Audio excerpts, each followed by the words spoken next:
Oi, gente, Roberto Hirubíscaro aqui. Nessa parte do canal, eu uso a minha experiência de professor de literatura já há mais de 30 anos para dar algumas dicas para interessados no tema e pessoas que vão prestar Enem, vestibulares. Então, são pequenas análises sobre livros de literatura brasileira, portuguesa, sobre períodos literários. Hoje a gente continua com análise dos contos do livro Sagarana, estreia do Guimarães Rosa.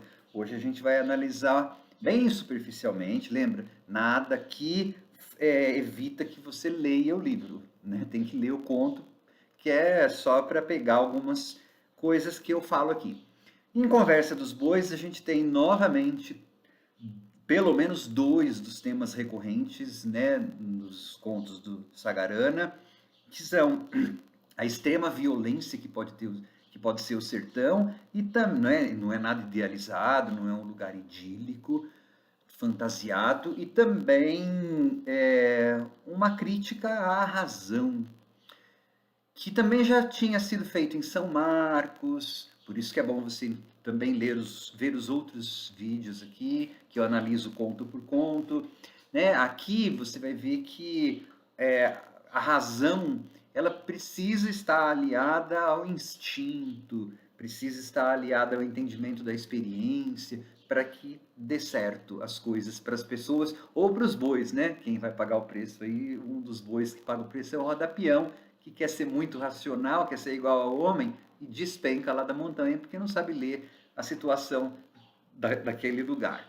Antes de continuar, eu gostaria de convidá-los a se inscreverem no canal Robertando, curtir os vídeos, divulgá-los. Eu agradeço bastante. Gente, vamos ver a epígrafe. Epígrafe em Sagarana é sempre muito importante. Lá vai, queremos ver. Lá vai o boi, cala a boca, fazendo a terra tremer. Uau! Que é um pedaço de uma coro do boi bumbá.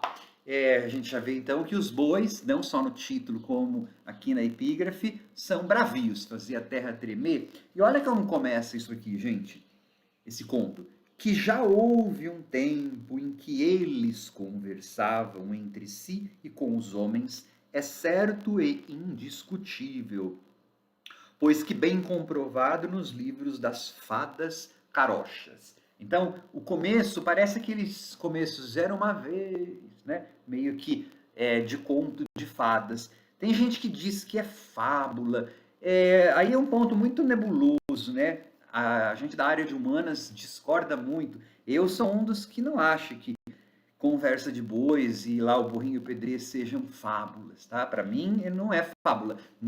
Eu acho que é uma tentativa do Guimarães até de criar uma psicologia, uma filosofia a animais, e não fábula. Por quê? Porque uma fábula representa animais, antropomorfiza animais, né? Coloca animais tendo comportamentos de seres humanos. E no Conversa de Bois, isso não acontece, muito pelo contrário. O rodapião, que é o boi que mais tenta parecer com o ser humano, ele despenca de uma montanha, justamente porque ele quer usar uma coisa que não é dele, que é essa racionalidade cegante do ser humano. Né? Então, está no espectro de conto de fadas, mas eu não acho que seja fabular, não é uma fábula. Tá? Bom, a questão do narrador nesse livro é super sofisticada, porque é uma irara, que é um bichinho, né? É uma irara que contou essa história para um sertanejo que está contando para um narrador mais culto. Tá, e a gente sabe que ele é mais culto, não, é porque, inclusive, você vai ter lá a citação em latim no começo desse conto. E é Virgílio, tá? É um poeta, um escritor romano. E a história é a seguinte, ela se passa em um dia. Uma história de vingança à la Hamlet, viu, gente? Meio que um filho vingando a morte do pai. Porque, assim, é uma... ela transcorre durante uma jornada, para variar, o tema da viagem, né? Comum nesses livros, nesses contos do Sagarana. Tem o Agenor Soronho, que é malvadão, e é bem assemelhado ao demônio.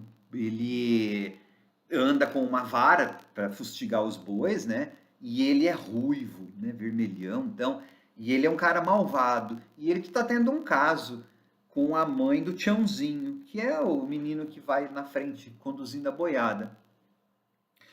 O Tiãozinho, ele morre de raiva do Agenor, porque o pai dele era vivo ainda quando o Agenor começou a ter um caso com a mãe, mas o pai não podia fazer nada, porque o pai estava entrevado lá fazia anos. E precisamente nessa viagem, quando transcorre o conto, é o Agenor conduzindo o carro de boi, guiado pelo Tiãozinho, que está transportando o quê? Rapadura e um corpo. E esse corpo, na verdade, é o corpo do pai do Tiãozinho. Tá? Então, o carro de boi está transportando uma tristeza, que é a morte, mas também uma coisa doce, que é a rapadura. Né? Então, meio que simboliza a jornada da vida mesmo. Mas presta atenção, gente, essa doçura da rapadura, sabe aquela coisa? Rapadura é doce, mas não é mole, não. Né? Então, é uma coisa mesmo de vida. E enquanto vai essa viagem, né, eles vão levar essas coisas para o arraial, e enquanto essa viagem transcorre, o narrador vai descrevendo as moscas no cadáver, né, os bois brigando entre eles, porque eles estão irritados com o caminho, o calor enorme, as moscas bernes nos próprios bois. Então, tá vendo? Não é idealizado o sertão do Guimarães Rosa, é um lugar onde o forte sobrevive, né? É a lei do mais forte. E enquanto essa viagem vai transcorrendo, o ódio do Tiãozinho pelo Agenor vai aumentando, tá? E paralelamente a isso, os bois meio que estão conversando entre eles, certo?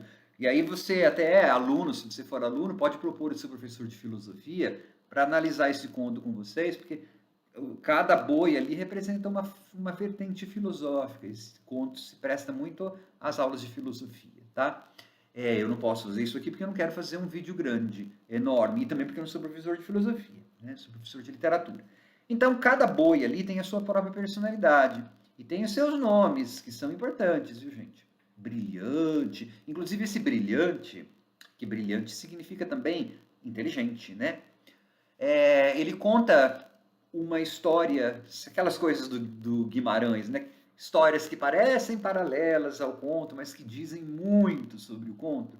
Ele conta a história do boi roda-peão, que é um boi que adotou para a vida dele o racionalismo mais perfeccionista possível. Tanto até aquela coisa assim, não, enquanto eu for buscar água, lá beber água, eu não vou pastar longe da água e daí eu vou para a água. Eu vou para a água pastando, sabe aquela coisa super tempo é dinheiro, racionalismo mesmo. Aí o final desse boi é despencar da montanha, porque os bois sabem que as coisas dos homens são prejudiciais para eles. Ficar perto dos homens é prejudicial para eles, tá? Até o Tiãozinho, que é o menininho assim, ele não é só o bonzinho da história, que tadinho, porque o pai dele está ali sendo transportado e o Agenor transava com a mãe dele.